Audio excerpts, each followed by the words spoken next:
Guardians, the next Destiny expansion might be called The Taken King. And no, I'm not referring to Liam Neeson.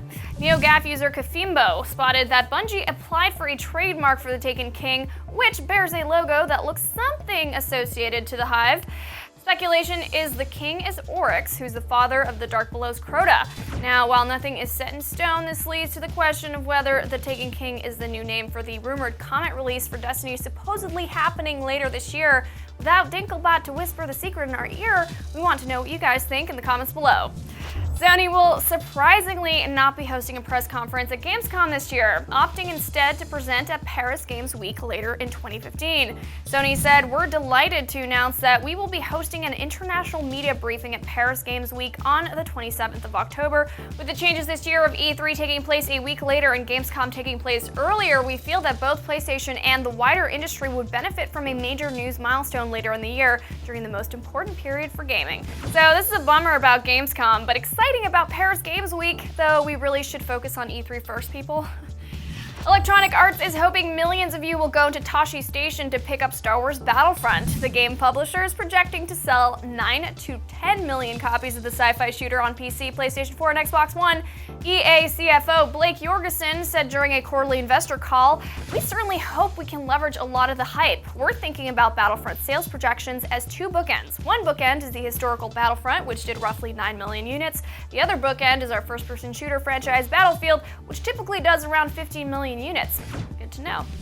Speaking of EA, the company revealed that Titanfall 2 is expected to release sometime between April 1st, 2016 and March 31st, 2017. EA CFO Blake Jorgensen said during a quarterly investor call that we should expect the sequel during this fiscal year for the publisher. It looks like we'll be standing by a bit longer for Titanfall 2. Bummer. The latest patch for Mortal Kombat X has apparently performed a fatality on save data. Yikes. Steam users are reporting that the recent 15.8 gigabyte patch for Mortal Kombat X is removing their save data instead of fixing known issues regarding crashes and netcode bugs. In response, PC port developer High Voltage Software has pulled the patch and is working on a new solution.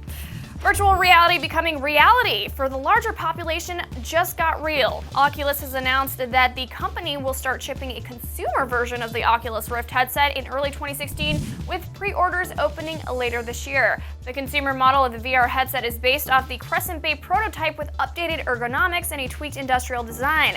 As for tech specs, pricing, and software, Oculus plans to reveal more in the coming weeks. I guess this means we have one more year to enjoy or really hate hanging out with real people in real places. What if I told you that you can save over $20 on one of the biggest RPGs this year before it even releases? Yeah, that's what I thought. So let's get right into it with deals of the week.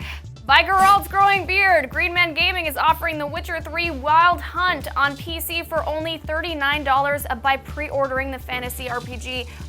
Yes, please. You also can grab the just-released Wolfenstein the Old Blood off Green Man Gaming as well for only $15 by using a special promo code.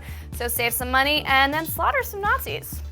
Pick up the perfect party platform, Nintendo's Wii U, for only $260. Bluetech via eBay is offering the home consoles Super Mario 3D World and Nintendo Land for the reduced price. Plus, with the extra savings, you can grab the awesome-looking Splatoon later this month. How perfect! IGN's Game of the Year for 2014 Dragon Age Inquisition is just $40 on Amazon right now. Slay dragons, fight menacing beasts, and team up with memorable characters in this amazing BioWare RPG. Amazon is also offering Dark Souls 2 Scholar of the First Sin for only $50, packaging in all of the DLC for the challenging game. This new edition finds new ways to kill you over and over again. And that's your daily fix for May 6th. I'm Naomi Kyle, and remember, you can get your fix anytime online at IGN.